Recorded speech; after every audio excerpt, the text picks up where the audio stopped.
गरीब ससुराल में दुबई वाली बहू ने भरवाया साल भर का राशन। गरीब घर में खाने तक के लाले पड़े हुए थे। घर में राशन लगभग खत्म हो चुका था। बेटा, कुछ कमाई लाया या नहीं? आज भी 2 मुट्ठी चावल हैं पकाने के लिए। हाँ भैया, अगर थोड़े से पैसे हो तो दे दो, घर का राशन पूरी तरह खत्म है। मैं गया तो था काम ढूंढने, बट कहीं काम नहीं मिला। अब जो है उसी में गुजारा करना पड़ेगा। क्या पता पापा कुछ पैसे ले आए दिहाड़ी से। हो सकता है। वहीं केशव मजदूरी करते हुए, इतनी मेहनत के बाद अगर 200 रुपए भी न मिले तो बेकार है। केशव, आज का काम हो गया, अब तुम घर जा सकते हो। अब कल आना, तब पैसे मिलेंगे। कल का नाम सुनकर केशव उदास हो जाता है। मैंने सोचा था आज कुछ पैसे मिल जाएंगे तो मैं अपने परिवार का पेट भर पाऊंगा, लेकिन ये क्या, ये तो उल्टा ही हो गया। लगता है सच में आज भूखा सोना पड़ेगा। शाम ढल चुकी थी। केशव थके हुए कदमों से घर की ओर बढ़ रहा था। उसके चेहरे पर मायूसी साफ दिखाई दे रही थी। जेब पूरी तरह खाली थी। रास्ते भर वो यही सोचता रहा कि घर वालों को क्या जवाब देगा। सब लोग उम्मीद लगाए बैठे होंगे कि आज कुछ पैसे आएंगे और घर में भरपेट खाना बनेगा। उधर घर में सब उसकी राह देख रहे थे। लगता है तुम्हारे पापा आ गए। भगवान करे आज मजदूरी के पैसे मिल गए हों। घर में तो एक दाना भी नहीं बचा है। हाँ माँ, अगर पैसे मिल गए होंगे तो मैं अभी दौड़कर बनिया की दुकान से राशन ले आऊंगी। कई दिनों बाद पेट भर खाना मिलेगा। बस भगवान से यही दुआ है कि पापा खाली हाथ न लौटे हों। तभी केशव घर के अंदर आता है। सभी की नजरें उसकी जेब पर टिक जाती हैं। क्या हुआ जी, पैसे मिले ना? केशव चुपचाप जमीन पर बैठ जाता है। उसकी आंखें नम हो चुकी थी। नहीं मिले, मालिक ने कहा है कल आना, आज 1 रुपया भी नहीं दिया। ये सुनते ही पूरे घर में सन्नाटा छा जाता है। मतलब आज भी भूखे ही सोना पड़ेगा। आखिर कब तक ऐसा चलेगा? हर दिन बस उम्मीद और निराशा। रोने से कुछ नहीं होगा। घर में जो बचा है उसी से काम चलाते हैं। सुगंधा रसोई में जाती है, डिब्बों को खोलती है। एक डिब्बे में मुश्किल से 2 मुट्ठी चावल बचे थे। बस इतना ही बचा है। वो चूल्हा जलाती है, थोड़े से चावल उबालती है, फिर एक हरी मिर्च को आग में भून लेती है, साथ में नमक रख देती है। कुछ देर बाद सबके सामने छोटी छोटी कटोरियों में चावल परोस दिए जाते हैं। बेटा, आज बस इतना ही है। इसके साथ पानी पी लेना ताकि पेट भर जाए। माफ करना, परिवार में मेहनत तो करता हूँ लेकिन किस्मत साथ नहीं देती। पापा, आपकी गलती नहीं है, गलती तो हमारी किस्मत की है। सभी लोग चावल में नमक और भुनी हुई मिर्च मिलाकर खाते हैं, फिर एक एक गिलास पानी पी लेते हैं। रात को सब अपने अपने बिस्तर पर लेट जाते हैं, लेकिन किसी को आंखों में नींद नहीं थी। दिन बीतते गए, घर की हालत और खराब होती चली गई। सुगंधा हर रोज डिब्बे में से मुट्ठी भर आटा और मुट्ठी भर चावल निकालती। अगर आज ज्यादा बना दिया तो कल क्या खाएंगे? माँ, मेरी रोटी आधी कर दो, मुझे ज्यादा भूख नहीं है। लेकिन वो झूठ बोल रही थी। भूख से उसका पेट दर्द कर रहा था। फिर ये रोटी भी बच्चों को दे दो। नहीं पापा, आप दिन भर मेहनत करते हो, आपको खाना जरूरी है। घर में रोज यही हाल था। एक दिन मैं बनिए के यहाँ जाती हूँ, शायद उधार मिल जाए। वो दुकान पर पहुंचती है। अरे भाई, क्या चाहिए? भाई, थोड़ा राशन उधार दे दो, पैसे मिलते ही चुका दूंगी। नहीं बहन, पहले ही बहुत उधार हो चुका है, अब और नहीं मिलेगा। घर में बच्चे भूखे हैं, बस थोड़ा सा दे दो। ठीक है, 100 ग्राम आटा और 100 ग्राम चावल ले जाओ, उससे ज्यादा नहीं है। सुगंधा की आंखों से आंसू निकल आते हैं। घर लौटकर, माँ, बस इतना ही मिला? हाँ बेटी। भगवान, आखिर हमारी परीक्षा कब खत्म होगी? अब मैं गांव में नहीं बैठूंगा, कहीं भी जाऊंगा लेकिन काम ढूंढ कर रहूंगा। बेटा, बहुत कोशिश कर चुका हूँ, इस बार हार नहीं मानूंगा। अगले दिन वो गांव गांव काम ढूंढता है, लेकिन कहीं पर काम नहीं मिलता। एक शाम, अरे तरुण बेटा, मैं शहर जा रहा हूँ, अगर चाहो तो मेरे साथ चलो। सच चाचा, वहाँ काम मिल जाएगा? अरे कोशिश करेंगे, गांव से तो अच्छा ही होगा। ये सुनकर तरुण की आंखों में उम्मीद की किरण जाग जाती है। अरे मैं चलूंगा चाचा। अगले दिन तरुण शहर चला जाता है। वहां उसे मजदूरी का काम मिल जाता है। कम पैसे थे लेकिन घर के हालात से बेहतर थे। कुछ हफ्ते बाद तरुण काम कर रहा था, तभी उसका फोन बजता है। हेलो तरुण, एक बात पूछूं? हाँ बोल दोस्त। दुबई चलेगा? क्या, दुबई? लेकिन कैसे? पासपोर्ट वीजा सब हो जाएगा, हमारी कंपनी लोगों को भेज रही है, बस तू तैयार रह। सच? सच कह रहा है? अरे हाँ हाँ बिल्कुल। मेहनत करेगा तो जिंदगी बदल जाएगी। तरुण की आंखों में पहली बार बड़े सपने दिखाई देने लगते हैं।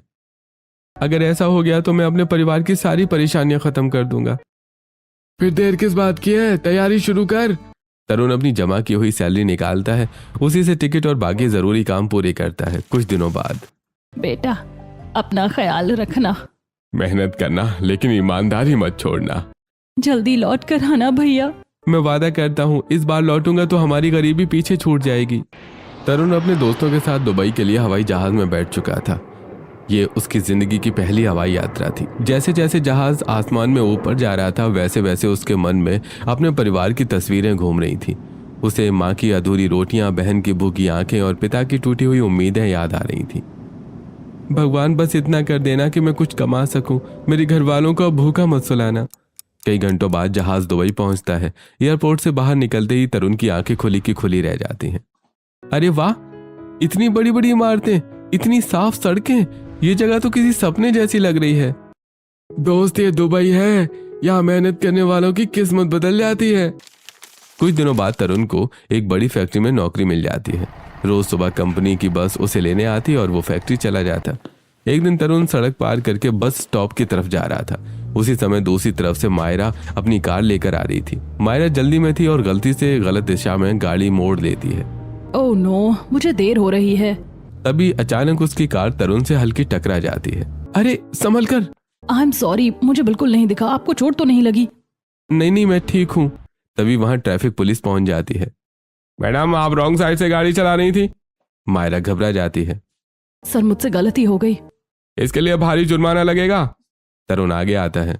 सर गलती हुई है लेकिन इन्होंने जानबूझकर नहीं किया, मुझे कोई चोट भी नहीं लगी है, कृपया इन्हें एक मौका दे दीजिए। काफी समझाने के बाद अधिकारी चेतावनी देकर छोड़ देता है। थैंक यू, अगर आप नहीं होते तो मुझे बहुत बड़ा फाइन भरना पड़ता। अरे कोई बात नहीं, ध्यान से गाड़ी चलाइए। दोनों अपने अपने रास्ते निकल जाते हैं। कुछ दिन बाद फैक्ट्री में सभी कर्मचारियों को सूचना दी जाती है कि नई सुपरवाइजर आने वाली है। पता नहीं भैया कौन आने वाला है। तभी एक लग्जरी कार फैक्ट्री के अंदर आती है। कार से मायरा उतरती है। अरे ये तो वही लड़की है। और ये वही इंसान है जिसने मुझे बचाया था। धीरे धीरे मायरा और तरुण की बातचीत बढ़ने लगती है। एक दिन लंच टाइम में, क्या मैं यहाँ बैठ सकती हूँ? जी बिल्कुल। आप भी मुझे देखकर ऐसे घबरा जाते हैं जैसे मैं आपकी बॉस नहीं कोई इंस्पेक्टर हूँ। नहीं बस आदत नहीं है इतने बड़े लोगों से बात करने की। बड़े लोग? मैं भी आपकी तरह ही इंसान हूँ। समय बीतता गया, दोनों की दोस्ती गहरी होती चली गई और एक शाम। तरुण, क्या मैं तुमसे कुछ पूछ सकती हूँ? पूछो। तुम हमेशा उदास क्यों रहते हो? पहली बार तरुण अपना दिल खोलता है। मेरा परिवार भारत में बहुत गरीब है। कई दिन हमने आधा पेट खाना खाया है। कभी सिर्फ नमक और रोटी, कभी सिर्फ पानी पीकर सोना पड़ा है। इतना सब झेला है तुमने? आज भी मेरी माँ राशन के लिए तरसती होगी। मायरा की आंखों में आंसू आ जाते हैं। मुझे तुम्हारी गरीबी से कोई फर्क नहीं पड़ता। मैं तुम्हारी सच्चाई और मेहनत से प्रभावित हूँ। उसी दिन से मायरा के दिल में तरुण के लिए प्यार जन्म ले लेता है। कुछ महीनों बाद मायरा के पिता उसके लिए रिश्ते देखने लगते हैं। मायरा, हमने तुम्हारे लिए एक बहुत अच्छा रिश्ता देखा है। पापा, मैं शादी करूंगी तो सिर्फ तरुण से। क्या? वो फैक्ट्री में काम करने वाला लड़का? जी। तुम्हें अंदाजा भी है वो कितना गरीब है? पापा, इंसान की कीमत उसके पैसों से नहीं होती। अगले दिन मायरा तरुण को अपने घर लेकर जाती है। क्या तुम मेरी बेटी को खुश रख पाओगे? सर मैं अमीर नहीं हूँ लेकिन जिंदगी भर मायरा का सम्मान करूंगा। सम्मान से पेट नहीं भरता, लेकिन मेहनत से भरता है।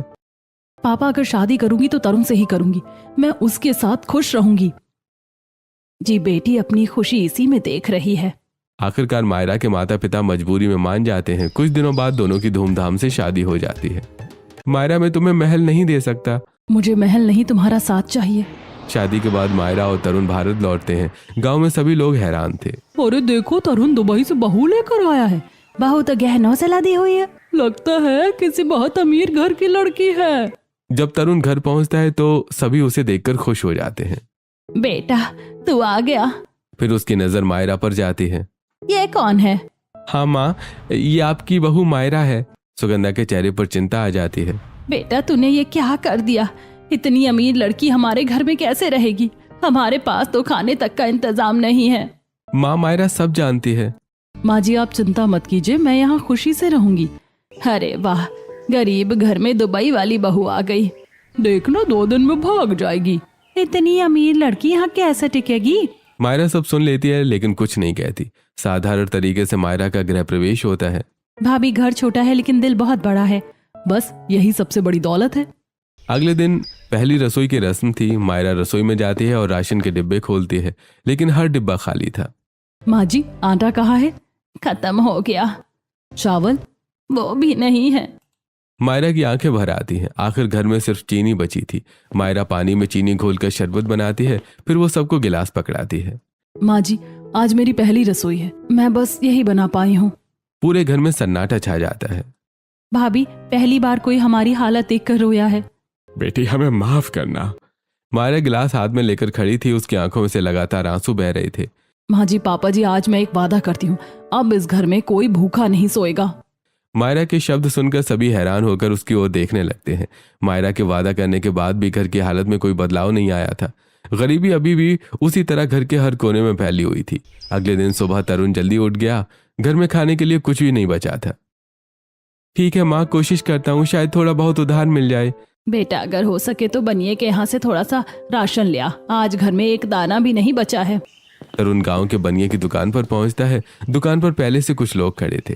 अरे वाह, दुबई से लौटे हुए बाबू साहब आ गए। क्या बात है तरुण, दुबई जाकर भी कंगाल ही लौटे हो क्या? दुकान पर खड़े लोग हंसने लगते हैं। हमने तो सोचा था दुबई से लाखों रुपए लेकर आएगा, और देखो आज भी उधार मांगने आया है। चाचा मजाक मत उड़ाइए, हालात खराब हैं, लेकिन हमेशा ऐसे नहीं रहेंगे। अरे पहले पुराना हिसाब चुका दो, फिर नई बात करना। बस पाव किलो आटा, पाव किलो दाल और पाव किलो चावल दे दीजिए। घर में खाने को कुछ नहीं है। ठीक है, इस बार दे रहा हूँ, लेकिन अगली बार बिना पैसे के मत आना। तरुण राशन लेकर घर लौट जाता है।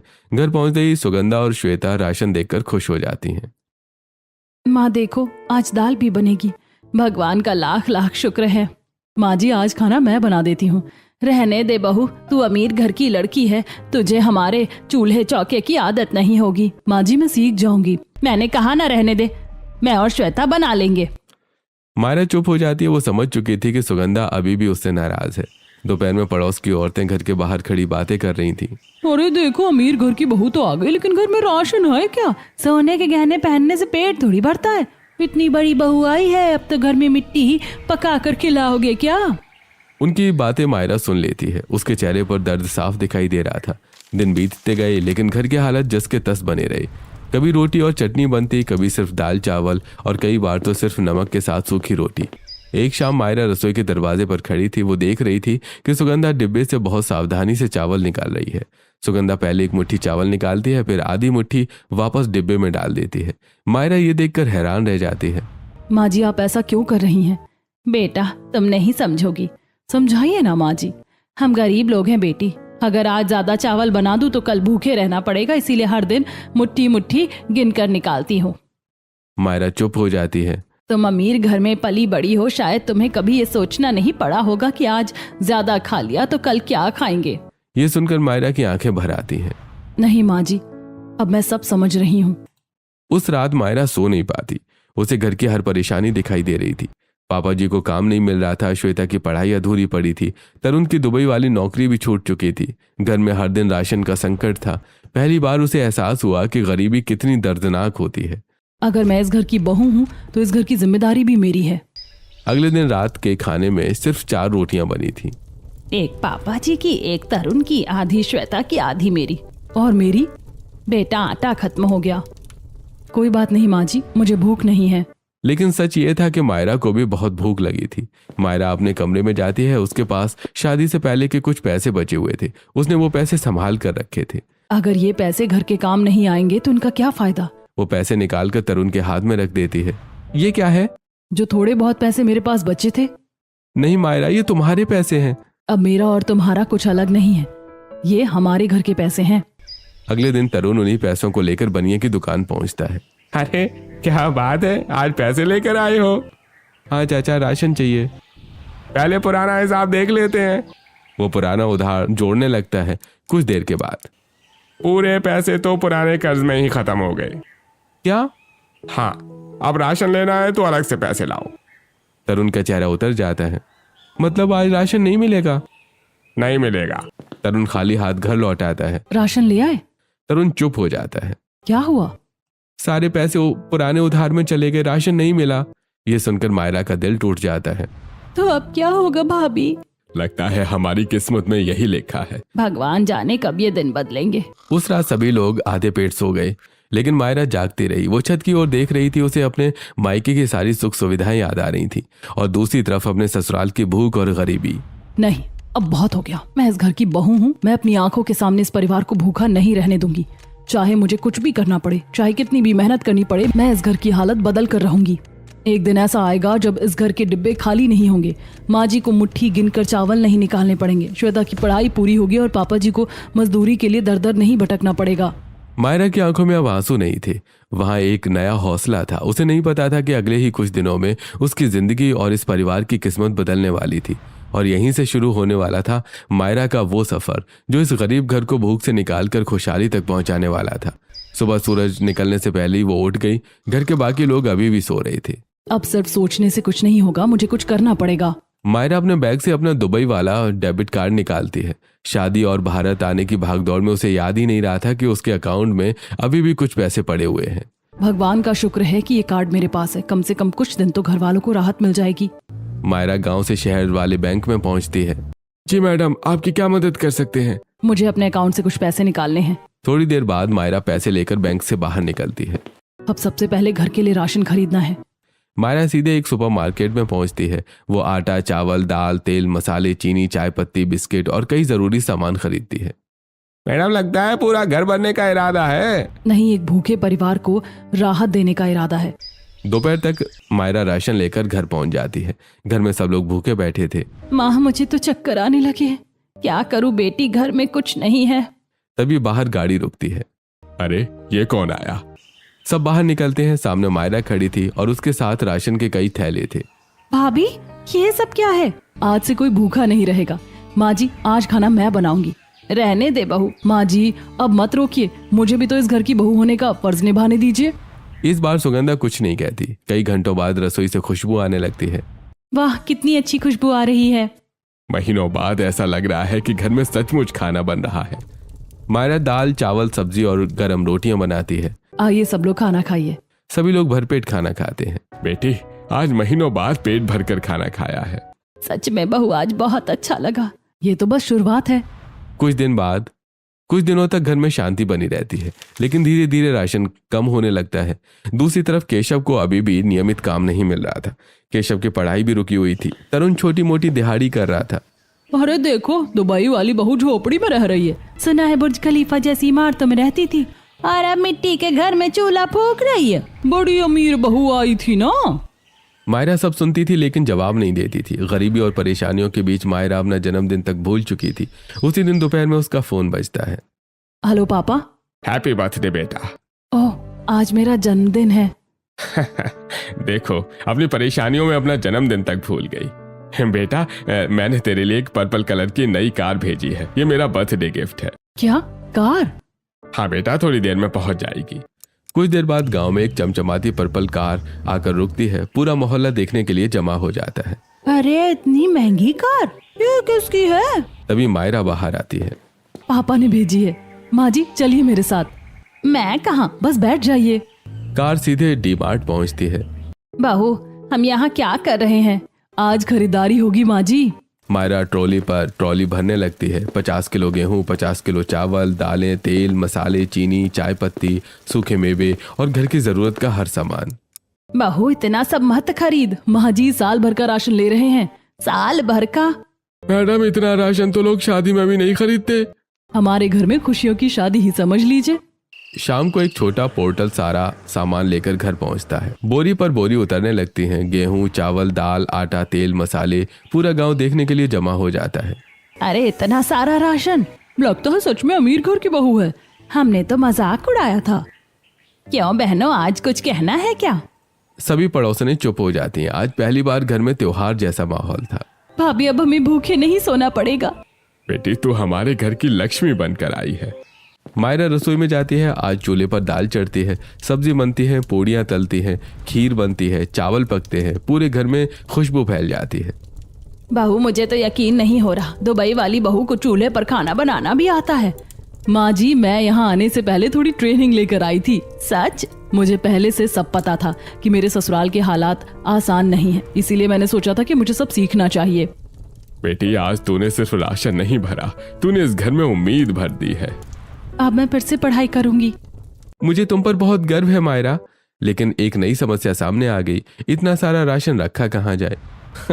अरे ये भी अच्छी परेशानी है। पहले राशन नहीं था, अब रखने की जगह नहीं है। घर के मर्द मिलकर एक खाली कमरे को साफ करते हैं। सारी बोरियां वहां रख दी जाती हैं, लेकिन मायरा की तैयारी अभी खत्म नहीं हुई थी।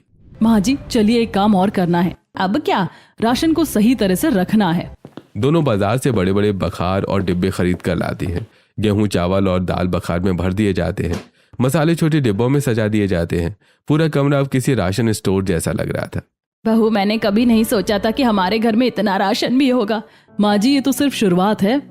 पूरा परिवार मुस्कुरा रहा था। आज कई सालों बाद घर के डिब्बे भरे हुए थे और गांव में हर कोई एक ही बात कर रहा था। गरीब ससुराल में दुबई वाली बहू ने सचमुच साल भर का राशन भरवा दिया था। मायरा के साल भर का राशन भरवाने के बाद घर का माहौल पूरी तरह बदल चुका था। जो डिब्बे पहले खाली पड़े रहते थे, आज वो गेहूं, चावल, दाल और मसालों से भरे हुए थे। सुगंधा जब भी रसोई में जाती उसे यकीन ही नहीं होता कि अब राशन खत्म होने का डर नहीं रहा। खुलकर खाना बनना शुरू। एक सुबह सुगंधा रसोई में खड़ी दाल निकाल रही थी। बहू, थोड़ा कम दाल बनाते हैं, ज्यादा बन गई तो जल्दी खत्म हो जाएगी। माँ जी, आप अभी भी पुरानी आदत नहीं छोड़ रही हैं। बेटी, सालों तक मुट्ठी मुट्ठी राशन निकालने की आदत रही है, इसीलिए डर लगता है। माँ जी, आप बिल्कुल चिंता मत करिए। ये साल भर का राशन है, साल भर से एक दिन पहले भी खत्म नहीं होगा। अब आपको पेट काट कर जीने की जरूरत नहीं है। जितना मन करे उतना खाना बनाइए। बहू, तेरे आने से सच में घर बदल गया। उस दिन रसोई में दाल, चावल, आलू मटर की सब्जी और गरम गरम रोटियां बनी। माँ, अब तो खाना देखकर ही पेट खुश हो जाता है। अरे पहले तो 2 निवाले खाते थे, अब 4 बार सोच कर खाना पड़ता है कि कहीं ज्यादा ना खा ले। पापा जी, अब जी भर कर खाइए, भूखे रहने के दिन चले गए। धीरे धीरे पूरे परिवार की सेहत सुधरने लगी। श्वेता के चेहरे पर चमक लौट आई। केशव पहले से ज्यादा ताकतवर महसूस करने लगा। सुगंधा के चेहरे पर भी मुस्कान रहने लगी। लेकिन एक परेशानी अभी भी बाकी थी। घर के मर्दों के पास स्थायी काम नहीं था। राशन तो था, लेकिन भविष्य की चिंता अभी भी बनी हुई थी। एक शाम, बेटी, राशन तो भर गया है, लेकिन कमाई का कोई ठिकाना नहीं है। मैं रोज काम ढूंढने जाता हूँ, लेकिन ढंग का काम ही नहीं मिल रहा है। कुछ ना कुछ रास्ता जरूर निकलेगा। उस रात मायरा देर तक जागती रही। अगर पापा मदद कर दें तो सबकी जिंदगी बदल सकती है। उसने अपने पिता को फोन लगाने का फैसला किया। जैसे ही मायरा फोन उठाने वाली थी, घर के बाहर एक बड़ी गाड़ी आकर रुकती है। भाभी, बाहर कोई बड़ी गाड़ी आई है। सभी बाहर निकलते हैं। गाड़ी से मायरा के पिता उतरते हैं। पापा। मायरा दौड़कर अपने पिता के गले लग जाती है। कैसी हो बेटा? मैं ठीक हूँ पापा, लेकिन आप अचानक यहाँ? अरे बेटी से मिलने के लिए क्या निमंत्रण चाहिए? थोड़ी देर बाद मायरा के पिता एक फाइल निकालते हैं। ये क्या है पापा? पहले खोल कर पढ़ो। मायरा फाइल खोलती है। उसके अंदर कंपनी के कागजात थे। ये तो कंपनी के पेपर्स हैं। हाँ बेटी, गांव के पास मेरी एक कंपनी थी। मैंने वो कंपनी तरुण के नाम ट्रांसफर कर दी है। क्या, मेरे नाम? ये सच है? बिल्कुल सच। लेकिन अंकल, मैं इसके लायक नहीं हूँ। बेटा, मैंने इंसान की कीमत उसके पैसों से नहीं, उसके संस्कारों से लगाना सीखा है, और तुम अच्छे इंसान हो। तभी मायरा के पिता एक और लिफाफा निकालते हैं। अब ये क्या है? ये नए घर की चाबी है। सभी एक दूसरे का चेहरा देखने लगते हैं। कौन सा घर? मैंने आप सबके लिए एक बंगला खरीदा है। अब आप लोग वहां आराम से रह सकते हैं। पापा, मुझे यकीन नहीं हो रहा कि आपने इतना सब कर दिया। बेटा, तुम्हारी खुशी से बढ़कर मेरे लिए कुछ भी नहीं है। आसपास खड़ी पड़ोसनें ये सब देख रही थी। अरे, ये तो सच में बहुत अमीर निकली। हमने तो सोचा था दिखावा करती है, लेकिन इसका दिल तो सोने जैसा है। गले में सोना पहनने वाली बहुत देखी है, लेकिन दिल में सोना रखने वाली पहली बार देख रही हूँ। कुछ दिनों बाद तरुण कंपनी संभालने लगा। वो रोज सुबह ऑफिस जाता, कर्मचारियों से मिलता, काम सीखता। अरे, अब ये सिर्फ कंपनी नहीं, पूरे परिवार का भविष्य है। धीरे धीरे कंपनी अच्छा मुनाफा कमाने लगी। तरुण हर महीने हिसाब करता। मायरा, इस महीने अच्छा मुनाफा हुआ है। ये तो बहुत अच्छी बात है। और जैसा तय हुआ था, ये रकम तुम्हारे अकाउंट में ट्रांसफर कर दी है। अब मायरा ने श्वेता की पढ़ाई की जिम्मेदारी भी संभाल ली। भाभी, फीस बहुत ज्यादा है। पढ़ाई कभी खर्च नहीं होती, निवेश होती है। आपने मेरे लिए इतना कुछ किया, तुम मेरी ननद नहीं, छोटी बहन हो। एक दिन सुगंधा आंगन में बैठी थी। उसकी आंखें नम थी। माँ जी, क्या हुआ? बहू, मुझे माफ कर दे। किस बात के लिए? मैं तुझसे बहुत नाराज रहती थी। मुझे लगा था कि अमीर घर की लड़की हमारे घर में नहीं निभा पाएगी। माँ जी पुरानी बातें भूल जाइए। नहीं बहू, मैंने तुझे गलत समझा, लेकिन तेरे जैसी बहू हमें पूरी दुनिया में नहीं मिल सकती। तेरे आने से हमारे घर की किस्मत बदल गई। तूने सिर्फ राशन नहीं भरवाया, तूने हमारे घर में खुशियां भर दी। अगर तू नहीं आती तो शायद हम पूरी जिंदगी भूखे ही रहते। आज मुझे मजदूरी की चिंता नहीं है। मेरी पढ़ाई फिर से शुरू हो गई है। मेरी पत्नी ने वो कर दिखाया जो मैं सालों से नहीं कर पाया। शाम का समय था, रसोई में खीर बन रही थी, चूल्हे पर दाल पक रही थी, आंगन में सभी लोग हंस कर बोल रहे थे। वहीं सुगंधा पड़ोस की औरतों के बीच बैठी हुई थी। बहन, अब तो तुम्हारे दिन बदल गए। हाँ बहन, बदल गए। आखिर राज क्या है? राज कुछ नहीं है। हमारी दुबई वाली बहू ने हमारे घर में साल भर का राशन भरवा दिया, फिर हमारे घर में उम्मीद भर दी और फिर हमारी पूरी जिंदगी बदल दी। ये सुनकर सभी मुस्कुरा देते हैं। उधर मायरा रसोई से बाहर आती है। पूरा परिवार उसके आसपास खड़ा हो जाता है। आज कोई भूखा नहीं था, किसी की आंखों में आंसू नहीं थे। समय धीरे धीरे बदल चुका था। जो परिवार कभी 2 वक्त की रोटी के लिए तरसता था, आज उसके घर में खुशियां लौट आई थी। तरुण रोज सुबह तैयार होकर अपनी कंपनी के ऑफिस जाता था और पूरे मन लगाकर काम करता था। अरे माँ, अब आपको किसी बात की चिंता करने की जरूरत नहीं है। मैं ऑफिस संभाल लूंगा और मायरा घर संभाल लेगी। बेटा, कभी सोचा नहीं था कि हमारे भी ऐसे दिन आएंगे। कुछ दिनों बाद पूरा परिवार नए बंगले में शिफ्ट हो जाता है। बंगला बड़ा और सुंदर था। सबसे पहले साल भर का राशन वहां के बड़े भंडार घर में रखा गया। भाभी, ये भंडार घर तो किसी दुकान से भी बड़ा लग रहा है, क्योंकि अब यहाँ कभी राशन की कमी नहीं होगी। गेहूं, चावल, दाल, मसाले और बाकी सभी सामान बड़े बड़े बखारों में सजा दिए गए। ये देखकर केशव और सुगंधा की आंखें भर आईं। बेटी, एक समय ऐसा था जब हम मुट्ठी भर चावल गिनकर निकालते थे और आज पूरा भंडार घर भरा हुआ है। पापा जी, अब वो समय बीत चुका है। कुछ समय बाद मायरा घर के कामों के लिए एक नौकर भी रख लेती है। बाहू, नौकर रखने की क्या जरूरत थी? मैं काम कर लिया करूंगी। माँ जी, आपने पूरी जिंदगी संघर्ष किया है, अब आराम करने का समय है। आप बस खुश रहिए, बाकी सब मैं संभाल लूंगी। सच कहूँ बहू, तूने मुझे बेटी से भी बढ़कर प्यार दिया है। अब घर का सारा काम व्यवस्थित होने लगा। तरुण ऑफिस संभालता, मायरा घर और परिवार का ध्यान रखती, श्वेता पढ़ाई पर ध्यान देने लगी और केशव भी आराम से अपना समय बिताने लगे। एक दिन मायरा ने एक खास फैसला लिया। माँ जी, मैं कल पड़ोस की सभी आंटियों को खाने पर बुला रही हूँ। वही लोग जो पहले ताने मारते थे? हाँ माँ जी, बुराई का जवाब हमेशा अच्छाई से देना चाहिए। अगले दिन बंगले में दावत का आयोजन किया गया। दाल, चावल, पूड़ी, पनीर, मिठाई, खीर और कई तरह के पकवान बनाए गए। अरे वाह, इतना बढ़िया इंतजाम!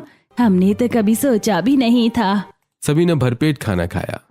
मायरा बेटी, हमें माफ कर देना, हम तुम्हारा मजाक उड़ाते थे। हमें लगता था कि दुबई वाली बहू सिर्फ दिखावा करती है, लेकिन तुमने तो पूरे घर की किस्मत बदल दी। कोई बात नहीं आंटी, पुरानी बातें भूल जाइए।